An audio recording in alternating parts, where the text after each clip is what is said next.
سوائے سیاسی ماحول خراب کرنے پہ، سوائے گالم گلوچ کرنے کے، سوائے لٹ گئے کا نعرہ لگانے کے، سوائے چور چور کے رٹ لگانے کے آپ نے کوئی کام نہیں کیا۔ پبلک کی فلاح کے لیے، بہبود کے لیے کام نہیں کیا، پارلیمنٹ کو مضبوط کرنے کے لیے کام نہیں کیا، قانون سازی کرنے کے لیے کام نہیں کیا۔ آپ نے آرڈیننس فیکٹری بنائے رکھی، الوی عارف الوی کے اس دفتر میں ایوان صدر کو آرڈیننس فیکٹری بنا کے رکھی۔ اپوزیشن کو آپ چور چور کہتے گئے، الزام لگاتے گئے، اور آپ کے وزراء ان پہ چھوڑے گئے۔ یہ آپ کی کارکردگی رہی ہے۔ بہرحال 3 سال کا عرصہ گزر گیا ہے، 2 سال کا نہیں۔ اور جو آپ کہہ رہے ہیں نا کہ آئندہ انتخابات میں 5 سال پھر پی ٹی آئی حکومت کرے گی، یہ وہی بیانیہ یا وہی نیریٹو ہے جو آپ کے منہ میں کسی وقت میں ڈالا گیا تھا، یا جو پلان بنایا گیا تھا وہ یہی تھا کہ 10 سال تحریک انصاف کو ملیں گے، کیونکہ عمران خان امین اور صادق ہیں، عمران خان تابع دار ہیں، عمران خان فرمان بردار ہیں، عمران خان اشاروں پہ چلتے ہیں، عمران خان امپائر کے انگلیوں کے منتظر ہوتے ہیں۔ تو 10 سال اس کو دیے جائیں تاکہ ملک گل و گلزار ہو، لیکن ملک کو 2.5 سالوں میں پتہ چل گیا کس شخص کو لا کر بٹھایا گیا ہے، اور انہی 2-2.5 سالوں میں آپ کی کارکردگی، آپ کی اہلیت، آپ کی جو ہوم ورک، آپ کی دانش، آپ کا وزڈم، آپ کا ویژن، وہ اس طرح ظاہر ہوا کہ آپ کے وزراء کو اب اقتدار دینے والوں نے 2 مرتبہ بلا کر بتا دیا ہے کہ آپ سے کام یہ تھوڑا زیادہ ہے، تھوڑا بھاری ہے، آپ نہیں کر سکتے، تو بہتر ہے کہ آپ معاملات کو جو ہے وہ ٹھیک ٹھاک سدھار دیں۔ تو یہ کہنا کہ آئندہ انتخابات میں 5 سال وہ بھی ہم ہوں گے یا آخری اور پہلا آپشن عمران خان ہے، وہ بات پرانی ہو گئی، وہ ختم ہو گیا، وہ صفحہ پلٹ چکا ہے، جس کا ادراک بھی ہے تحریک انصاف کو، عمران خان سے لے کر فواد چودھری کو۔ لیکن ہاں، وہ کیا کہتے ہیں کہ فیس سیونگ کے لیے یا ناک کی پکائی کے لیے مطلب کچھ تو ڈھیٹ بندہ بنتا ہے نا، تو یہ اس کا مظہر ہے کہ یہ کہہ رہے ہیں کہ یہ تو ہم باقی والا جو مدت باقی والی ہے وہ نکال پائیں گے، لیکن آنے والے 5 سال بھی نکال پائیں گے۔ لیکن جب نظر پڑتی ہے جہانگیر ترین کے گروپ پہ، جس کے پاس 10 ممبران ہیں، حکومت 7 ممبران پہ کھڑی ہے، اگر 10 ممبران وہ بجٹ سیشن میں نہیں آتے اور ایبسینٹ کرتے ہیں تو پھر آپ کی بجٹ منظور نہیں ہوگی، اور بجٹ اگر منظور نہیں ہوتی یا اس میں مشکلات ہوتی ہیں تو پھر اخلاقی طور پہ وہ حکومت ٹہ جاتی ہے۔ اب یہ کوسچن الگ ہے کہ اگر جہانگیر ترین اپنے بندے نکال دیتا ہے، ویسے تو وہ بھی وکری باتیں کر رہا ہے، اس کا بھی کوئی دین ایمان مطلب لگتا نہیں ہے کہ کیا کرنے والا ہے کیا نہیں کرنے والا، لیکن صورتحال کچھ اس طرح ہے کہ اگر جہانگیر ترین بجٹ میں اپنے بندے نہیں دیتا تو بجٹ منظور نہیں ہو سکے گی، اگر بجٹ منظور نہیں ہو سکے گی تو ایک بحران پیدا ہو سکتا ہے، اور بحران کی صورت میں پھر باقی جو آس لگائے بیٹھے ہیں، جن سے پس منظر میں بات چیت ہو رہی ہے اور جو تقریباً فائنل بھی ہو چکی ہے کسی حد تک، تو وہ اپنا کردار ادا کریں گے، کیونکہ ملک تو آگے چلانا ہوتا ہے۔ ملک شخصیتوں نہیں چلتا، شخصیتوں سے نہیں چلتا، اداروں سے چلتا ہے۔ پارلیمنٹ ایک ادارہ ہے، پارلیمنٹ میں اگر حکومت ناکام ہو جاتی ہے اپنے بجٹ منظور کروانے میں تو اچانک تو پھر تو کچھ نہیں ہو سکتا، پھر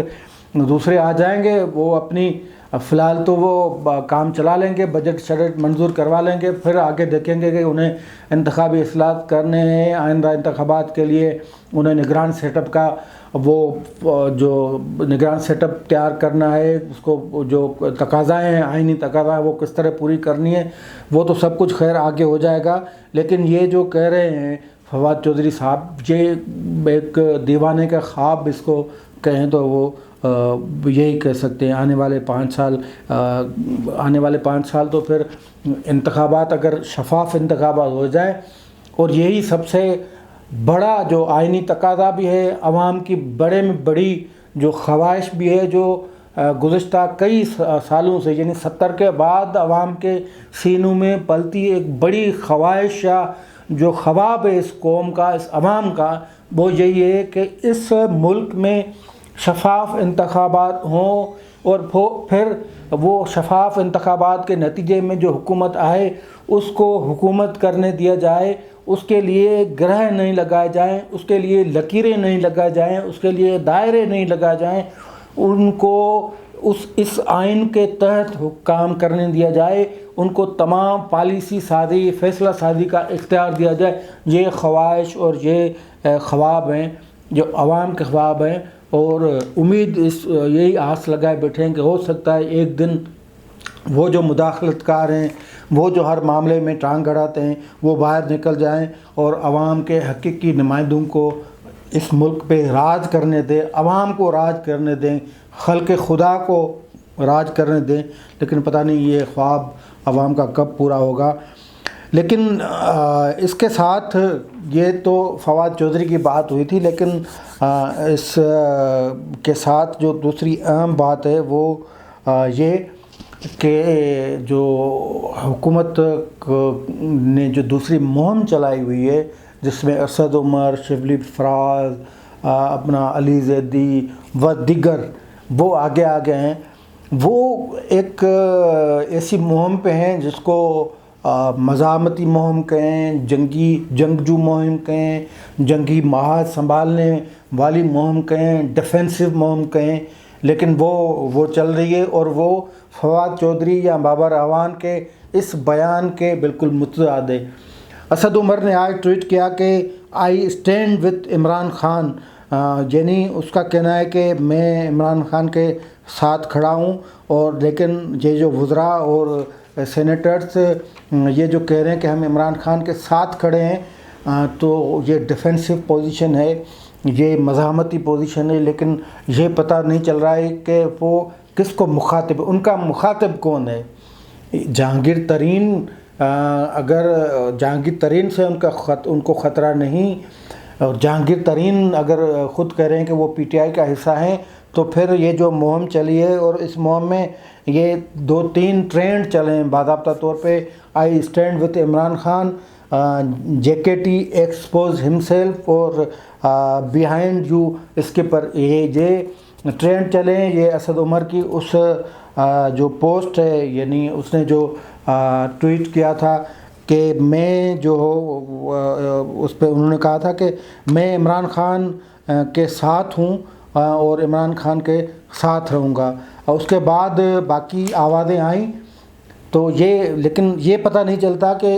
اسد عمر کا مخاطب کون ہے، جہانگیر ترین ہیں، یا جہانگیر ترین کو سامنے لانے والے ہیں، یا جہانگیر ترین کے لیے جو کام کر رہے ہیں وہ مخاطب ہیں، یا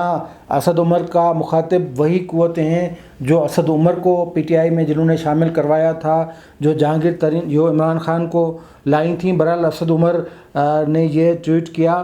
کہ وہ عمران خان کے، میں اسد عمر ہوں اور میں عمران خان کے ساتھ کھڑا ہوں۔ اب یہ پتہ نہیں اسد عمر کس کو بتا رہے ہیں، شاید اسد عمر کی اس بات کا یا میرے اس سوال کا جو ان کے بھائی ہیں محمد زبیر، وہ بہتر انداز میں جواب دے سکتے ہیں۔ ویسے اسد عمر کو بھی پتہ ہوگا کہ ان کا مخاطب وہ کس سے مخاطب ہیں۔ پھر اس مہم میں باقی بھی شامل ہو گئے، شبلی فراز صاحب شامل ہو گئے، انہوں نے کہا کہ میں آخری دم تک عمران خان کے ساتھ ہوں، کیونکہ وہ اندھیروں میں اجالے کی آس،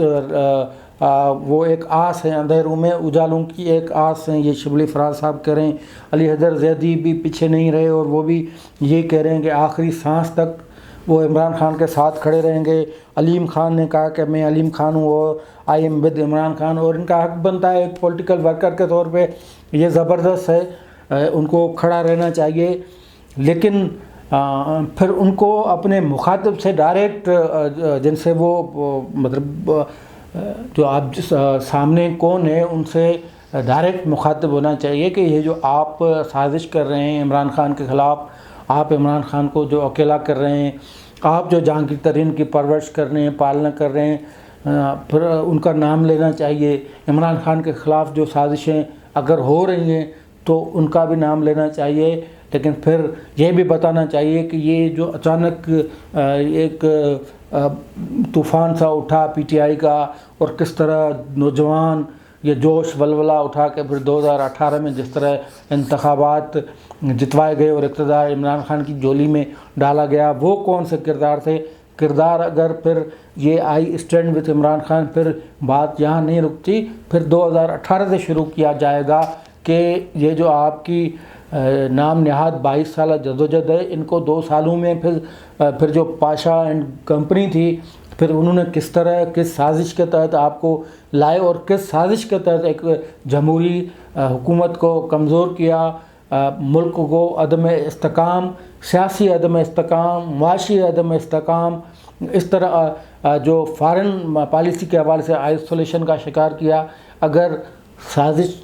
ہوئی ہے تو پھر یہ سازش کے تانے بانے جو ہیں وہ 2018 سے گن کے پھر آپ کو بتائیں، اور پھر آپ کو عمران خان کے ساتھ کھڑا ہونے کا آپ کو حق ہے، آپ کو اب بھی حق ہے۔ لیکن اب اگر کوئی سازش کر رہا ہے تو پھر اس سازش کا نام لیں، اور پھر 2018 میں جس نے سازش کی تھی، جس نے منصوبہ بندی کی تھی، پھر اس کا بھی نام بتائیں۔ یہ آپ آئسولیشن میں یا فقط اس وقت جو عمران خان مصیبت میں، فقط اس کو مصیبت میں ڈالنے والے کو اس طرح مخاطب نہ ہوں اور چھپن چھپائی نہ کھیلیں، لیکن اگر کھیلنا ہی ہے تو پھر سامنے آ کے کھیلیں۔ آج کے لیے اتنا ہی، دیجیے اجازت، اللہ حافظ۔